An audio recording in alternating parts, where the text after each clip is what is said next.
درود پاک پڑھنے کے بے شمار فضائل و برکات ہیں۔ اللہ پاک کے آخری نبی رسول ہاشمی صلی اللہ تعالیٰ علیہ وآلہ وسلم نے نماز کے بعد حمد و ثنا اور درود شریف پڑھنے والے سے فرمایا، دعا مانگ قبول کی جائے گی، سوال کر دیا جائے گا۔ تو پتہ یہ چلا کہ جب بھی نماز سے فارغ ہوں تو اللہ پاک کی حمد و ثنا کر کے، جیسے ہم کہتے ہیں نا الحمدللہ رب العالمین والصلاۃ والسلام علی خاتم النبیین، یہ کوئی بھی خطبے کے الفاظ جس میں اللہ کی حمد بھی ہو، اللہ کی ثنا بھی ہو، اور اس کے بعد درود پاک پڑھ لیں۔ یعنی یہ اگر آپ نے نماز کے بعد کام کر لیا اور اب دعا مانگیں تو کیسی قبول ہوتی ہے کہ نبی پاک نے کیا فرمایا کہ دعا مانگ قبول کی جائے گی، سوال کر دیا جائے گا۔ تو یہ خاص پھر قبولیت کا وقت ہو جاتا ہے۔ اور ویسے بھی جمعہ کا دن ہے، آج مبارک دن ہے، اور ہم کوشش کرتے ہیں کہ ہر جمعے کو یہ حدیث پاک ایک بار پھر سن لیا کریں کہ اللہ کے نبی علیہ الصلوۃ والسلام نے فرمایا، جس کا مضمون ہے کہ جو کوئی شخص جمعہ کے دن مجھ پر 200 بار درود پاک پڑھے، اس کے 200 برس کے گناہ معاف کر دیے جاتے ہیں۔ تو خاص درود پاک پڑھنے کا دن ہے، تو کثرت کے ساتھ درود پاک پڑھتے رہا کریں۔ آئیے مل کر محبت کے ساتھ بآواز بلند درود پاک پڑھ لیں۔ صلو علی الحبیب صلی اللہ تعالی علی محمد صلی اللہ علیہ وسلم۔ دعائیں ہوتی ہیں مقبول اس وسیلے سے، خدا کی خاص عنایت درود پاک سے ہے۔ ازل کے دن سے میرے مصطفیٰ کے چرچے ہیں، تمام دہر پہ رحمت درود پاک سے ہے۔ اللہ درود پاک سے سچی محبت عطا فرمائے۔ جمعہ کا جو بیان ہوتا ہے اس میں الحمدللہ ہم قرآن کی باتیں، قرآن کریم فرقان حمید کی کچھ آیتیں، پھر اس کے بعد اس کا ترجمہ اور اس سے ملنے والے میسج کو سمجھنے کی کوشش کرتے ہیں۔ آج قرآن پاک کی جو آیت ہے، میں اگر یہ کہوں تو غلط نہ ہوگا کہ قرآن کی اگر مشہور ترین آیتوں میں سے ایک آیت ہے، ویری امپورٹنٹ اور بہت کمال کی آیت۔ پارہ نمبر 2 ہے، سورہ بقرہ ہے، اور آیت نمبر ہے 154۔ اللہ کریم قرآن مجید میں ارشاد فرماتا ہے، وَلَا تَقُولُوا لِمَن يُقْتَلُ فِي سَبِيلِ اللَّهِ أَمْوَاتٌ بَلْ أَحْيَاءٌ وَلَٰكِن لَّا تَشْعُرُونَ۔ بڑی کمال کی آیت۔ اس کا ترجمہ کیا ہے؟ آسان ترجمہ قرآن کنز العرفان۔ اور جو اللہ کی راہ میں مارے جائیں انہیں مردہ نہ کہو، بلکہ وہ زندہ ہیں لیکن تمہیں اس کا شعور نہیں۔ انشاءاللہ اس آیت کے بارے میں جانیں گے، کچھ ذکر کرتے ہیں کربلا والوں کا، اور پھر اسی آیت کے تحت اس میں کچھ بات بھی کریں گے۔ روایت میں ہے کہ جنگ صفین کا موقع تھا، مولا کائنات مولا علی شیر خدا کرم اللہ تعالی وجہ الکریم میدان کربلا سے گزرے۔ یاد رہے یہ کربلا سے بہت پہلے کا واقعہ ہے۔ امام حسین کی جب شہادت ہوئی تو مولا علی تو پہلے ہی شہید ہو چکے تھے، تو یہ بہت پہلے کا واقعہ۔ اسی مقام سے ایگزیکٹلی اس میدان سے جب حضرت علی گزرے تو آپ نے وہاں نماز فجر ادا کی اور اس کی مٹی کو اٹھا کر سونگھا، اور پھر درد بھرے لہجے میں کہا، یہ وہ جگہ ہے جہاں ایک جماعت شہید کی جائے گی، وہ سب کے سب بغیر حساب کے جنت میں داخل ہوں گے۔ سبحان اللہ، کیا شان ہے شہدائے کربلا کی۔ اس روایت سے مولا علی شیر خدا کرم اللہ تعالی وجہ الکریم کو اللہ کی عطا سے جو علم غیب عطا کیا گیا تھا وہ بھی معلوم ہو رہا ہے، اور یہ واقعہ تو ابھی سالوں بعد ہونا ہے، لیکن مولا علی نے پہلے بتا دیا۔ چاہیں تو اشاروں سے اپنے کایا ہی پلٹ دیں دنیا کی، یہ شان ہے خدمت گاروں کی، تو سرکار کا عالم کیا ہوگا۔ اچھا، یہاں یہ بھی پتہ چلا کہ اس میدان پہ کربلا والے امام حسین اور ان کے خاندان والے آئیں گے، شہید ہوں گے، اور سب کے سب بلا حساب جنت میں جائیں گے۔ یہ بھی ان کا مقام پتہ چل رہا ہے۔ اب آتے ہیں آیت کریمہ کی طرف۔ اب کربلا میں شریک ہونے والے خوش نصیب حسینیوں کے بڑے بڑے فضائل ہیں۔ ان میں بعض تو صحابہ تھے، اور ہمارا سچا پکا عقیدہ ہے کہ ہر صحابی جنتی ہے۔ پھر اس لشکر حسین میں صحابہ بھی تھے، تابعین بھی تھے، یعنی وہ خوش نصیب تھے کہ جنہوں نے صحابہ کرام علیہم رضوان کی صحبت پائی، یہ بھی بڑے اونچے رتبے والے تھے۔ پھر ان کا امام عالی مقام امام حسین کے ساتھ کربلا میں شریک ہونا، آپ پر اپنی جانیں قربان کرنا، یہ ایک اور عظیم فضیلت بنتی ہے۔ اللہ اکبر. اور پھر انہیں ایک اور بڑا مرتبہ کیا ملا کہ اللہ کریم نے انہیں شہادت عطا فرمائی. شہادت بہت بلند مرتبہ ہے، جیسا کہ ہم نے بھی قرآن پاک کی آیت میں سنا، وَلَا تَقُولُوا لِمَن يُقْتَلُ فِي سَبِيلِ اللَّهِ أَمْوَاتٌ بَلْ أَحْيَاءٌ وَلَٰكِن لَّا تَشْعُرُونَ. اور جو اللہ کی راہ میں مارے جائیں انہیں مردہ نہ کہو بلکہ وہ زندہ ہیں لیکن تمہیں اس کا شعور نہیں. اب ذرا غور کیجئے، شہیدوں کی شان کیسی نرالی ہے.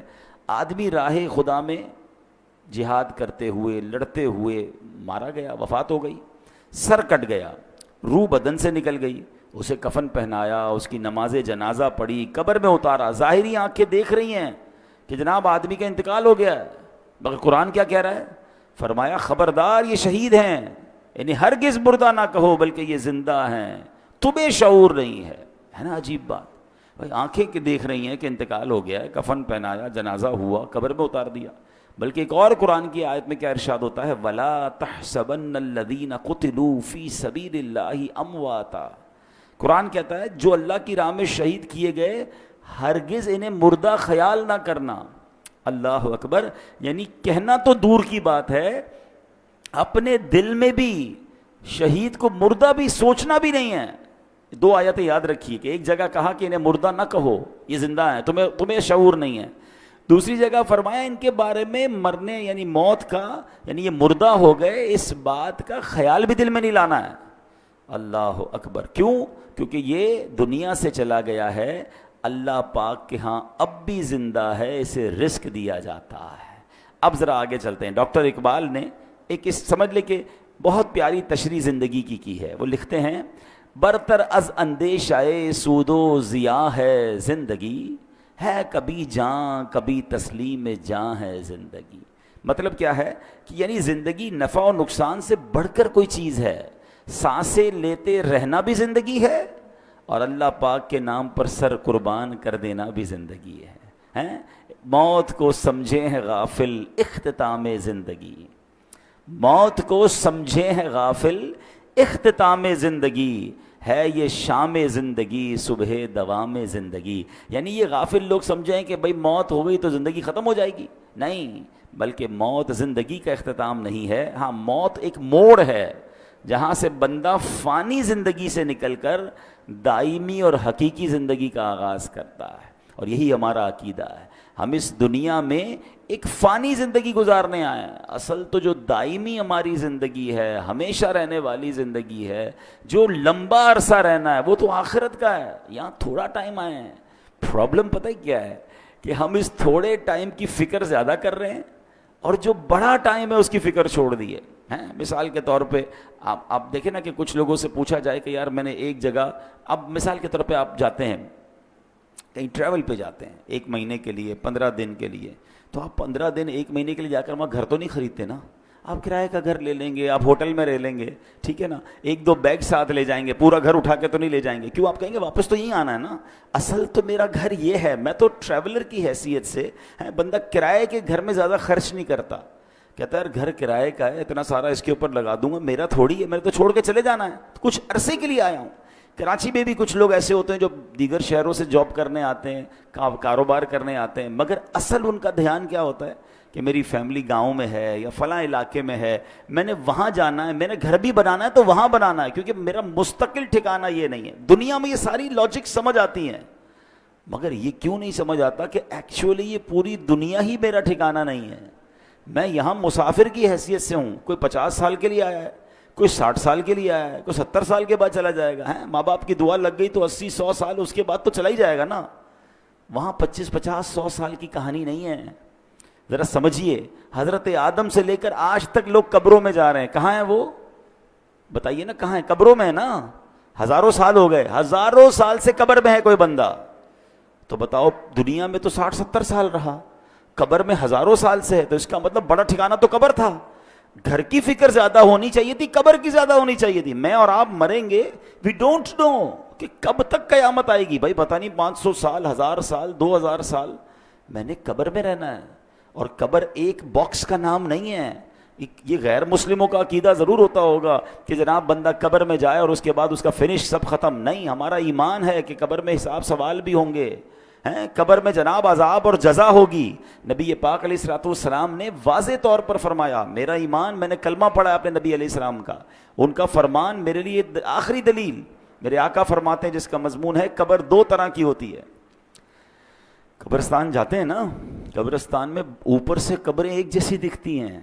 ہاں، وہ ایک جملہ ہے نا محاورہ، قبر کا حال مردہ جانتا. بالکل ٹھیک ہے. آپ مثال کے طور پہ ڈیفینس میں چلے جائیں یا کسی ایسی سوسائٹی میں جائیں کہ جس سوسائٹی میں سوسائٹی والوں نے ایک جیسے بنگلے بنائے ہوں، تو آپ کیا کہیں گے؟ یار بنگلے دیکھ کے تو پتہ ہی نہیں چلتا اندر امیر کون ہے غریب کون ہے. پاکستان میں تو خیر اب ہر اسٹائل کا گھر دیکھ کر اندازہ ہو جاتا ہے. اگر آپ یو کے جائیں یا بیرون ملک میں کئی ایسے ملک ہیں جہاں سب گھر ایک جیسے ہوتے ہیں، اندر رہنے والے کا پتہ ہی نہیں چلتا کہ اس میں سے امیر کون ہے غریب کون ہے، کیونکہ سب کے گھر ایک جیسے ہیں. بالکل اسی طرح قبرستان ہوتا ہے، سب کی قبریں اوپر سے ایک جیسی دکھتی ہیں، مگر ہمیں نہیں پتا کہ کس کی قبر میں عذاب ہو رہا ہے، کس کی قبر جنت کا باغ بنی ہوئی ہے. میرے نبی علیہ الصلوۃ والسلام نے فرمایا نا کہ قبر دو طرح کی ہوتی ہے. دیر از نو تھرڈ آپشن. ہاں، ایک اور بات سمجھیے، کراچی کی بات کر لیتے ہیں. کراچی میں رہنے کے کتنے سارے آپشنز ہیں، کتنی ساری کیٹیگریز بنتی ہیں. اگر غور کریں، کچھ لوگ ہیں جو روڈ پہ سوتے ہیں، غریب ہیں بیچارے، گھر نہیں ہیں. ایسے بھی آپ کو لوگ کراچی میں ملیں گے. کچھ لوگ ہیں جو بیچارے جھونپڑیوں میں رہتے ہیں، ان سے اوپر ہیں مگر بہت غریب ہیں، بیچارے جھونپڑیاں بنا کے رہتے ہیں. اور اوپر جائیں تو کچھ لوگ ہوں گے جو غریب علاقوں میں رہتے ہیں، جس کو ہم لوور کلاس کہتے ہیں. ٹھیک ہے. پھر اس کے بعد اس سے تھوڑا سا بہتر علاقہ آ جائے گا تو اس کو لوور مڈل کلاس کہتے ہیں. ٹھیک ہے. پھر اس کے بعد مڈل کلاس کے علاقے آتے ہیں. اوپر چلیں تو اپر مڈل کلاس ہے. پھر اس کے بعد اپر کلاس ہے، اور آگے جائیں تو کہتے ہیں ایلیٹ کلاس ہے. یہ کتنے کیٹیگری بن گئی ہیں. کراچی میں میرے حساب سے 15 لاکھ کے گھر میں بھی کوئی رہتا ہے اور 150 کروڑ کے گھر میں بھی کوئی رہتا ہوگا. کتنا فرق ہے نا. تو کیٹیگریز ہیں، مگر قبر میں دو ہی کیٹیگریز ہیں، یہ سمجھنا ہے. نبی پاک نے فرمایا دو کے علاوہ تیسری نہیں ہے. قبر دو طرح کی ہوتی ہے. اب میں نے اور آپ نے چوز کرنا ہے اسی زندگی میں لائف اچھی گزار کر کے ان دو میں سے کون سی کیٹیگری میں جانا ہے.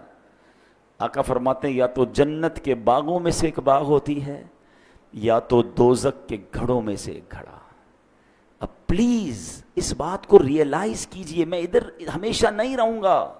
میرا پہلا ٹھکانہ قبر ہے، وہ تو اچھی بنے، دو میں سے ایک ہی بنے گی نا، یا تو جنت کا باغ یا جہنم کا گھڑا. فیصلہ کیسے ہوگا؟ فیصلہ اس لائف سے ہوگا کہ جو دنیا میں 50 60 70 سال گزار کر لائے وہ ایسی گزاری کہ اللہ راضی، اس کے حبیب راضی، تو پھر تو جنت کے مزے ہیں قبر میں، پھر تو ٹینشن ہی نہیں ہے.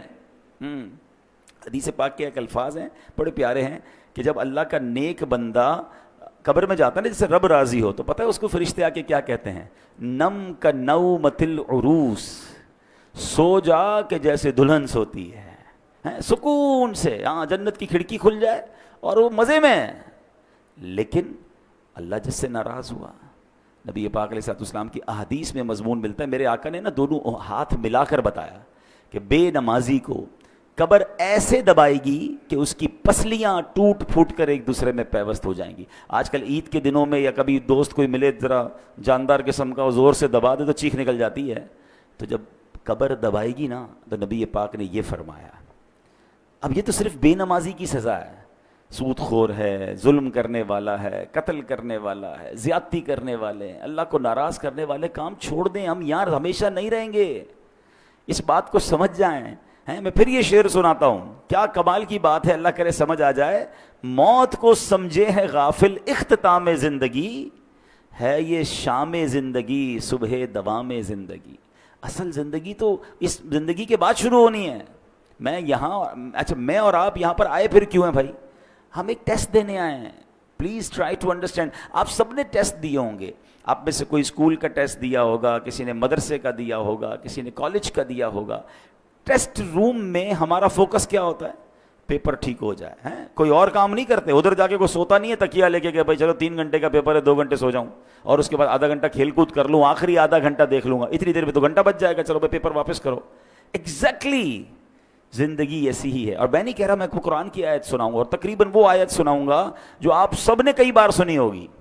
وہ کون سی آیت ہے؟ اللہ قرآن میں فرماتا ہے الذی خلق الموت والحیات لیبلوکم ایکم احسن عملا. کچھ سنی لگ رہی ہے نا. یہ سورہ ملک میں آیت ہے. اللہ کیا فرماتا ہے؟ ہم نے موت اور زندگی کو اس لیے پیدا کیا کہ دیکھیں تم میں سے کون اچھے عمل کر کے آتا ہے. یعنی اٹ مینس مجھے اور آپ کو بھیجا گیا ہے اور اب واپس جب جائیں گے نا تو پھر چیک کیا جائے گا کہ کون اچھے عمل کر کے لایا. دیٹ از دا ریزن, اس لیے آیا ہوں میں یہاں پر. نہیں مگر یہاں تو قبر کی فکر ہی ختم. موت کی تو بات ہی کوئی نہیں کرتا نا. مرنے کی بات نہ کرو بھائی, کوئی اور بات کرو. پلاننگ بتاؤ اگلے 5 سال بعد کیا کرنا ہے, 10 سال بعد کیا کرنا ہے, اگلا فیوچر کیا ہوگا, دنیا میں کیا دیکھنا ہے. اچھا میرے اللہ نے دنیا بھی بڑی اچھی بنائی ہے. ہمیں دنیا میں انجوائے کرنے سے منع نہیں کیا, ہمیں کھانے پینے گھومنے پھرنے فیملی کو ٹائم دینے سے منع نہیں کیا, مگر اس میں کنڈیشن ایک ہی رکھی گئی ہے, یہ سب کام کرنے ہیں حرام کام سے بچ کر. بچوں کو کھلائیں اس کا ثواب ہے, فیملی پہ خرچ کریں اس کا ثواب ہے, بچوں کو خوش کریں اس کا ثواب ہے, اپنے دوستوں کو کھانا کھلائیں اس کا بھی ثواب رکھا گیا. مگر نیت کیا ہے؟ تفاخر کی, غرور کی, پراؤڈ کی, لوگوں پر روب جمانے کی نہیں. نیت اللہ کی رضا. پھر اس کے بعد حرام کام اس میں ایڈ کر دیتے ہیں ہم. بچوں کو کھلاتے کھلاتے بچوں کو حرام جگہ پہ لے جاتے ہیں, بچوں کو خوش کرتے کرتے ان کو سنیما لے جاتے ہیں. خوش کریں نا, کس نے بنا کیا ہے, لیکن حرام چیزوں سے بچیں. تو ایسی بہت ساری ڈیٹیل ہے, لیکن میں نے بس چلے, میرا موضوع چونکہ آج شہید ہے, لیکن بات چلی تو میں اس طرف لے گیا کہ مجھے اور آپ کو بھی جس طرح دنیا میں اپنے گھر کی فکر ہے, جس طرح دنیا میں رہنے کے کل کیا ہوگا, سال بعد کیا ہوگا, 5 سال بعد کیا ہوگا, سوچتے رہتے ہیں. تو یار یہ تو سوچو قبر میں کیا ہوگا, وہاں سوالات کے جوابات دے سکوں گا کہ نہیں, میری قبر جنت کا باغ بنے گی کہ نہیں. اچھا قبر پہ ہی معاملہ ختم تھوڑی ہے, قبر کے بعد تو پھر محشر کا دن ہے اور پھر آگے جنت اور دوزخ کا فیصلہ ہے. لیکن بڑی خوبصورت بات علماء فرماتے ہیں, قبر پہلی منزل ہے. جو ادھر کامیاب ہو گیا نا وہ آگے بھی کامیاب, یعنی پہلا ٹیسٹ پاس ہو گیا ہے تو آگے بھی خیر ہے. ادھر ہی پھنس گیا. حضرت عثمان غنی رضی اللہ تعالیٰ عنہ کتنی عظیم ہستی ہیں, آپ عشرہ مبشرہ میں سے ہیں, ذوالنورین ہیں, قطعی جنتی ہیں, نبی پاک سے کئی بار جنت کی بشارت سنی ہے. مگر جب قبرستان جاتے تھے نا تو زارو کتار روتے تھے, داڑھی آنسوؤں سے تر ہو جاتی تھی. تو کسی نے کہا آپ کے سامنے محشر کا ذکر ہوتا ہے, آپ نہیں روتے, جہنم کا ذکر ہوتا ہے, اتنا نہیں روتے, لیکن آپ جب قبرستان جاتے ہیں تو بہت روتے ہیں. تو کمال کی بات فرماتے قبر ہی پہلی منزل ہے, جو ادھر کامیاب ہو گیا وہ آگے بھی کامیاب ہو گیا. تو please try to prepare beautiful grave for you. اپنی بہترین قبر بنانے کی کوشش کرنی ہے. وہ پیسوں سے نہیں ہوگی کہ میں کہوں بھائی میرے مرنے کے بعد ماربل والی قبر بنا دینا. آپ ماربل نہیں, سونے کی قبر بنا لیں. اگر اللہ ناراض ہے تو اندر عذاب ہو رہا ہوگا. باہر کا قبر کا کوئی کمال نہیں ہے, اندر کی کہانی اور ہے. اللہ کرے یہ بات مجھے بھی سمجھ آ جائے, یہ بات آپ کو بھی سمجھ آ جائے. اب امام حسین رضی اللہ تعالیٰ عنہ کی بات چل رہی ہے, شہیدوں کی بات چل رہی ہے. حضرت زید بن ارقم رضی اللہ تعالیٰ عنہ, شہید زندہ ہوتا ہے نا. اب ذرا سنیے گا واقعہ, میں امام حسین کا واقعہ سنانے لگا ہوں. صحابی رسول ہیں حضرت زید بن ارقم, کہتے ہیں جب یزیدی لشکر نے ظلم پہ ظلم ڈھایا کہ امام عالی مقام کے سر انور کو معاذ اللہ جب نیزے پر اٹھا لیا گیا, شہید کر کے سر مبارک کو معاذ اللہ کٹ کر کے اب نیزے پر اٹھا کر اسے گلی گلی لیے پھرتے تھے. اللہ اکبر. وہ سمجھتے تھے کہ ہم ان کو معاذ اللہ ان کی عزت ختم کر رہے ہیں, بلکہ یہ نیزے پر سر مبارک کو لے کر گھومنا بھی ان کی عزتوں کو بڑھا رہا تھا. کیا خوبصورت بات شاعر لکھتے ہیں نا, سر شہیدان محبت کے ہیں نیزوں پر بلند, اور اونچی کی خدا نے قدر و شان اہل بیت. تو وہ کہتے ہیں کہ جب میں نے دیکھا کہ امام حسین کے سر کو لے جایا جا رہا ہے تو میں اپنے مکان کے اوپر والے حصے میں تھا, بالا خانے میں تھا. تو بدبخت یزیدی جب حضرت امام حسین کے سر انور کو لے کر جا رہے تھے نا, تو میں نے امام حسین کے منہ مبارک سے یعنی سر سے تلاوت کی آواز سنی, اور آپ یہ آیت پڑھ رہے تھے سورہ کہف کی, ام حسبت ان اصحاب الکہف والرقیم کانوا من آیاتنا عجبا. کیا تمہیں معلوم ہوا کہ پہاڑی, غار اور جنگل کے کنارے والے وہ ہماری نشانیوں میں سے ایک عجیب نشانی تھے. اللہ اکبر. عبادت ہو تو ایسی ہو, تلاوت ہو تو ایسی ہو, سرے شبیر تو نیزے پہ بھی قرآن سناتا ہے. یہاں امام حسین کے چاہنے والوں کو ایک میسج بھی ہے کہ میرے امام تو تلوار پر نیزے پر بھی قرآن پڑھتے تھے, اور آج پنجتن کے غلام کہلانے والوں کو کیا قرآن پڑھنا آتا ہے؟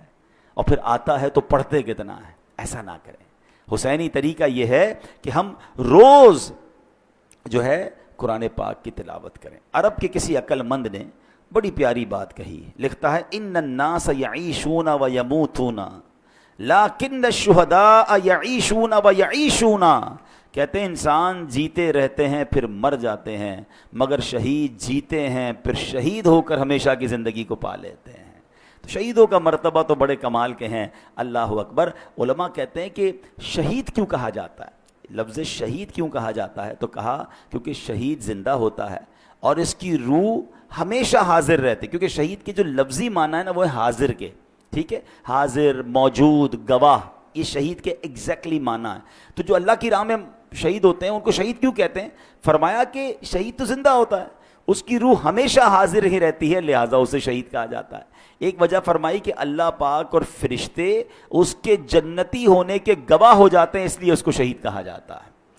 جیسے اس کی روح نکلتی ہے جنتی انعامات دیکھ لیتی ہے, یہ روح نکلتے وقت صرف رحمت کے فرشتوں کو دیکھتا ہے, عذاب کے فرشتوں کو نہیں دیکھتا.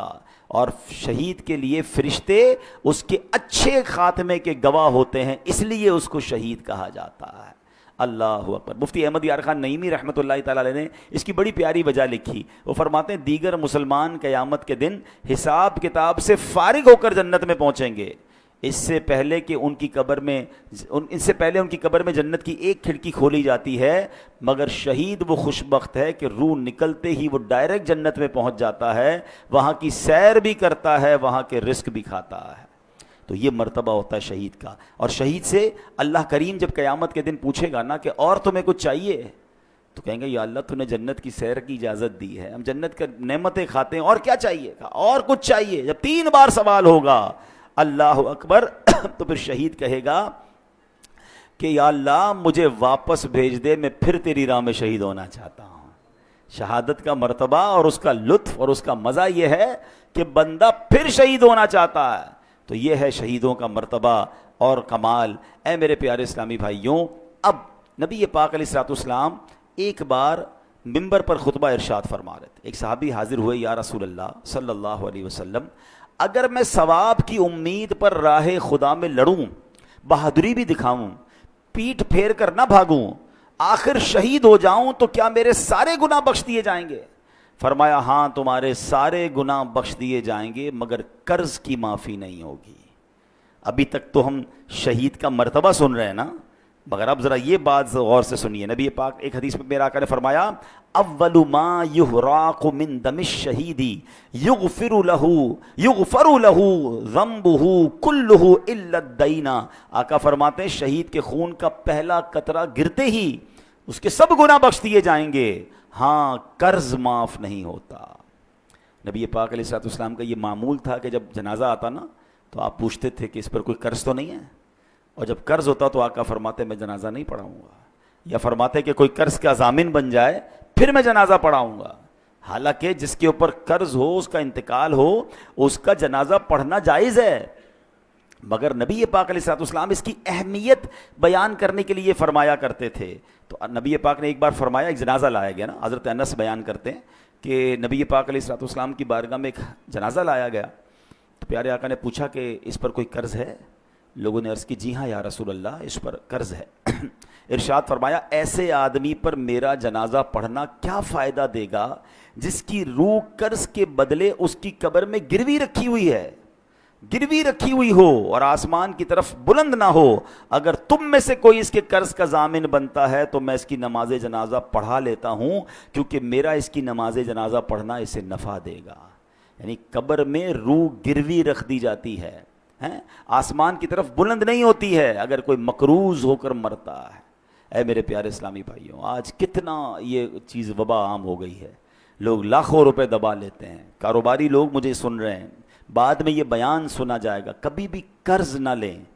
قرض کی کوشش کریں کہ آپ پر قرض ہی نہ آئے, لیکن اگر قرض لیں تو پھر اسے وقت پر ادا کریں.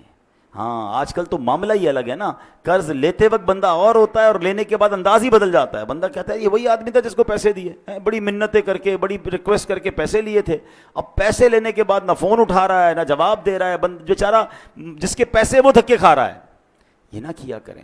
روایتوں میں آتا ہے اگر کسی نے کسی کی رقم دینی ہے اور پیسے ہوتے ہوئے نہیں دے رہا ہے، ایک تو نا کہ ختم ہو گیا، اس کی الگ ایک پوری تفصیل ہے، لیکن اگر اس کے پاس ایسا کچھ ہے کہ اپنا سامان بیچ کر، اپنی تمام چیزیں بیچ کر قرض ادا کر سکتا ہے تو اس کو کرنا پڑے گا، ورنہ ہر لمحے گناہ گار ہو رہا ہے، اس کے گناہوں کا میٹر شروع ہو رہا ہے۔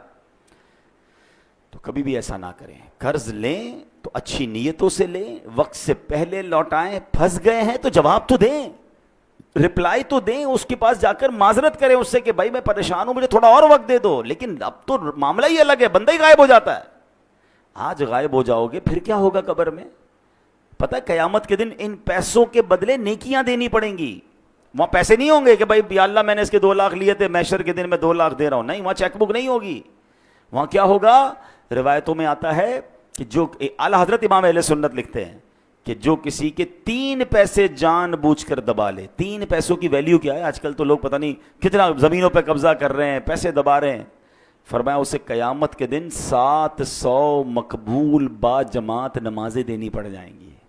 ایک طرف 3 پیسے ہوں گے، اس کے بدلے دینا کیا پڑے گا؟ 700، وہ بھی مقبول با جماعت نمازیں۔ جس نے کروڑوں کھائے ہیں، جس نے زمینوں پہ قبضہ کیا ہے، جو لوگوں کا پیسہ نہیں لوٹا رہا ہے، وہ کیا جواب دے گا قیامت؟ نبی پاک نے جنازہ پڑھانے سے منع فرما دیا۔ اے میرے پیارے اسلام بھائی، نبی پاک نے ارشاد فرمایا جن گناہوں سے اللہ پاک نے منع کیا ہے ان میں سے رب کریم کے نزدیک سب سے بڑا جرم یہ ہے کہ انسان قرض لے کر مرے جس کی ادائیگی کے لیے مال نہ چھوڑے، تو یہ نہ کیا کرے۔ ہاں، اب ایک اور پرابلم، پیسے لیے کاروبار میں تو چلتا رہتا ہے، بھائی کسی کا کریڈٹ ہے، کسی کا ڈیٹ ہے، میں نے کسی کو پیسے دینے ہیں، کسی سے لینے ہیں، لیکن اس کو اچھی طریقے سے لکھت پڑھت کریں، وقت پر پیسے دیا کریں، اور اگر آپ کو لگتا ہے کہ ابھی جس کو دینے وہ نہیں مل رہا یا آگے پیچھے ہو گیا تو اس کو وصیت کر کے جائیں، اپنے بچوں کو بتا کر جائیں۔ کسی کا انتقال ہوتا ہے، اگلے لوگ پریشان ہو جاتے ہیں کہ یار اس نے کسی کو گھر میں بتایا نہیں میرے پیسے ہیں۔ یعنی کتنی عجیب بات ہے کہ میں نے کسی کو رقم دینی ہے یا اس کی کوئی امانت میرے پاس ہے، میرے سوا کسی کو پتہ ہی نہیں ہے۔ یہ بہت بڑی بے وقوفی اور جہالت ہے جو عذاب قبر میں گرفتار کر سکتی ہے۔ بھائی اگر آپ کو کسی نے امانت دی ہے، کوئی رقم دی ہے، تو آپ لکھیں اس کو، اپنے بچوں کو بتائیں، اس کو بھی بتا دیں کہ بھائی مجھے کچھ ہو گیا تو یہ میرا بیٹا ہے، یہ میری فیملی ہے، تمہیں یہاں سے مل جائیں گے، تاکہ اس کو بھی تسلی ہو۔ آج کل تو اچھا یہ بھی ہمارے لوگ بھی بڑے بھولے بھالے ہیں، کروڑوں روپے کا کاروبار کریں گے، گھر میں کسی کو نہیں جانتے، صرف اسی کو جانتے ہیں، نہ اس کے بیٹے کا پتہ، نہ گھر کا پتہ، بعض اوقات تو گھر کدھر ہے یہ بھی نہیں پتا۔ تو اگر جینے کی تمنا ہے تو کچھ پہچان پیدا کر ہیں، تبھی تو شریعت کہتی ہے کہ لکھت پڑھت کر لیں، کوئی کانٹریکٹ کر لیں، 2 گواہ ہونے چاہیے، کل کچھ ہو گیا تو آپ کے پاس کوئی چیز تو ہو۔ یہاں ہماری بھی غلطی ہوتی ہے، لیکن بالخصوص ان لوگوں کو سوچنا چاہیے کہ جن پر لوگوں کا آتا ہے اور انہوں نے دینے کا انتظام پراپر نہیں کیا، کیونکہ ہم تو چلے جائیں گے۔ ابھی میں نے بہت تفصیل سے بتایا کہ قبر کتنی بڑی ہماری منزل ہے۔ قبر میں اگر ہم عذاب سے بچنا چاہتے ہیں تو اپنے اوپر قرض چھوڑ کر نہ جائیں، اور اگر قرض چھوڑ کر جائیں تو اس کی وصیت ہو، اس کا انتظام ہو، اس کی سب سے پہلے دیکھیں نا، میت کے انتقال کے بعد شریعت کا حکم کیا ہے کہ اس کا مال ورثاء میں بعد میں تقسیم ہوگا، پہلے اس کا قرض ادا کیا جائے گا۔ لیکن میں نے اگر قرض بتایا ہی نہیں کسی کو، گھر والوں کو، اور بعد میں گھر والوں کی تربیت بھی نہیں کی، بھائی ابو مر گئے، بھائی اب ابو سے بات کریں، ہم نے نہیں دینا، بیٹے بھی ایسے کہہ دیتے ہیں۔ ان بیٹوں کو بھی چاہیے، ان اولاد کو بھی چاہیے کہ اپنے باپ پر، مرحوم پر بوجھ نہ رکھیں قرض کا۔ کہ آپ نے حدیث پاک سن لی ہے کہ نبی یہ پاک نے جنازہ پڑھانے سے انکار فرمایا، اس سے بڑی تنبیہ کیا ہو سکتی ہے؟ اللہ کرے کہ یہ بات ہمیں سمجھ آ جائے۔ ہم شہیدوں کے حوالے سے بات کر رہے تھے، اب یہاں پر ہم دیکھیں نا، آج کے دور میں تو جہاد کرنا، دشمن فوج سے لڑنا اسلامی ریاست میں پہلے فوج کا کام ہے۔ اللہ پاک ہمارے ان فوجی جوانوں کو سلامت رکھے جو ہماری سرحدوں کی حفاظت کرتے ہیں اور اللہ کی راہ میں شہید ہوتے ہیں، لیکن ہم کیسے شہید کا رتبہ پائیں؟ ہم تو سویلین ہیں۔ سبحان اللہ، ہمارا اسلام کتنا کمپلیٹ ہے۔ اب سنیے نبی پاک علیہ الصلوۃ والسلام نے کیا خوبصورت فرمایا، من سأل اللہ الشہادۃ مخلصا اعطاہ اللہ اجر شہید وان مات علی فراشہ۔ میرے آقا فرماتے ہیں مسند امام احمد کی حدیث کہ جو سچے دل سے شہادت کی دعا کرے وہ اگرچہ بستر پر ہی مر جائے، اللہ پاک اسے شہیدوں والا ثواب عطا فرمائے گا۔ ہم دعا تو کر سکتے ہیں نا کہ اللہ مجھے شہادت والی موت عطا فرما۔ اچھا، حضرت عمر فاروق رضی اللہ تعالیٰ عنہ کمال دیکھیں، آپ کی دعا کیا تھی؟ اللہم ارزقنا شہادتا فی سبیلک وجعل موتی فی بلد رسولک، اے اللہ مجھے شہادت والی تیری راہ میں موت بھی دے اور تیرے حبیب علیہ الصلوۃ والسلام کے شہر مدینے میں موت دے۔ اچھا اس زمانے میں صحابہ کرام حیران ہوتے تھے کہ حضرت عمر کیسی دعا کر رہے ہیں، مدینہ کیپٹل ہے، اس پر تو حملہ نہیں ہونا، ادھر تو فوج بھی ہے، چیزیں ہیں، یہاں کیسے شہادت ملے گی ان کو، یہ دعا کرتے رہتے تھے۔ اللہ نے کیسی دعا قبول کی کہ عین مدینہ پاک میں مسجد نبوی کے اندر مصلی رسول پر امام حضرت عمر فاروق نماز فجر پڑھا رہے ہیں۔ آپ جگہ تو دیکھیں، مسجد نبوی، نبی پاک کا مصلی اور فجر کی نماز کی امامت کر رہے ہیں، اور اس نماز کے اوپر آپ پر، نماز کے دوران آپ پر حملہ ہوتا ہے اور اللہ کریم آپ کو شہادت کا مرتبہ عطا فرماتا ہے۔ تمنا تھی نا، ہم تو یہ تمنا بھی نہیں کر رہے ہوتے۔ تو شہید، اگر شہید شہادت کا رتبہ، ہم دعا کریں اللہ سے، اللہ پاک کریم ہے، ہمیں موقع مل سکتا ہے۔ اسی طرح بہت خوبصورت ایک حدیث ہے، حضرت عبداللہ ابن عمر سے روایت ہے کہ رسول ذیشان مکی مدنی سلطان صلی اللہ علیہ وسلم نے فرمایا، جو چاشت کی نماز پڑھے، ہر مہینے 3 روزے رکھا کرے، سفر ہو یا حضر، یعنی سفر میں ہو یا گھر پہ ہو، کسی حال میں بھی نماز وتر نہ چھوڑے، اس کے لیے شہید والا ثواب لکھ دیا جاتا ہے۔ تو یہ 3 کام غور کر سن لیں کہ چاشت کی نماز، اچھا اشراق اور چاشت بہت پیاری نمازیں ہیں، بڑے اس کے فضائل ہیں، اور یہ ہم کب پڑھ سکتے ہیں؟ جب فجر کا وقت ختم ہوتا ہے نا، آپ ٹائم ٹیبل پہ دیکھ سکتے ہیں، اس کے 20 منٹ گزرنے کے بعد آپ اشراق اور چاشت کے نوافل پڑھ سکتے ہیں، اس کے کم از کم 2 رکعتیں پڑھ لیں، زیادہ بھی پڑھ سکتے ہیں، اور سبحان اللہ اشراق و چاشت کی بڑی فضیلتیں ہیں۔ اور پھر یہ جو ہر مہینے 3 روزے رکھنے ہیں، اس میں اچھا یہ ہے کہ ایام 20 کے روزے رکھ لیے جائیں۔ ہر اسلامی تاریخ کی 13، 14، 15 تاریخ کو ایام 20 کہا جاتا ہے۔ ان دنوں میں اگر آپ روزے رکھ لیں گے انشاءاللہ تو سبحان اللہ یہ سنت کی ادائیگی کی نیت سے پیر کا روزہ بھی رکھ سکتے ہیں۔ تو یہ 3 روزے اگر اللہ کرے ہماری عادت بن جائے تو شہادت کا مرتبہ مل رہا ہے، تو اور کیا چاہیے۔ حضرت ابو قتادہ انصاری رضی اللہ تعالیٰ عنہ فرماتے ہیں، نبی پاک علیہ الصلوۃ والسلام سے ہر پیر کے روزے کے بارے میں عرض کیا گیا کہ حضور آپ پیر کا روزہ رکھا کرتے ہیں، تو ارشاد فرمایا اسی دن میری ولادت ہوئی اور اسی دن مجھ پر وحی نازل ہوئی تھی۔ تو بہرحال اللہ کریم ہمیں ان نیکیوں پر عمل کرنے کی توفیق عطا فرمائے۔ اور آج جو ہم نے شہادت کے بارے میں سنا، اس کے بارے میں بھی، پھر قبر کے بارے میں ہم نے سنا کہ قبر کی تیاری کیسے کرنی ہے، پھر ہم نے قرض کے بارے میں سنا کہ قرض کے معاملات پر کتنا خیال رکھنا ہے۔ زندگی کا ایک اصول بنا لیں کہ میرے اوپر، میری ذات پر کسی کا کچھ رہ نہ جائے، جو بھی ہے ڈھونڈ کر تلاش کر کے اس کو پہنچائیں۔